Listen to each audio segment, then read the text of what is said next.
నుపూర్ శర్మ గారి విషయంలో ఏం జరిగిందో మనందరం చూసాం. ఆమె మీద పార్టీ కూడా యాక్షన్ తీసుకుంది. బట్ ఇలా చెప్పుకుంటే ఎగ్జాంపుల్స్ పోతే ఇలా చాలా ఎగ్జాంపుల్స్ మనం చెప్పుకోవచ్చు.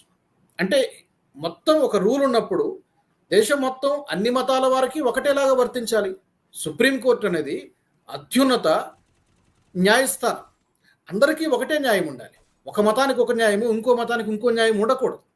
అది ఆనంద రంగనాథన్ గారు కానీ లేకపోతే నిషికాంత్ దుబే గారు కానీ సూటిగా ప్రశ్నించారు. ఇక నెక్స్ట్ మరో ప్రశ్న, హిందూ ట్రెడిషన్స్ పైన బయాస్డ్గా వ్యవహరించడము అంటే ఫర్ ఎగ్జాంపుల్ దసరా పండుగ జరిగినప్పుడు, దసరా పండుగ ప్రతి సంవత్సరం మనం హిందువులందరూ జరుపుకుంటారు. కోళ్ళను మేకలను సాధారణంగా కోయడము, చికెను మటను వండుకోవడం జరుగుతుంది.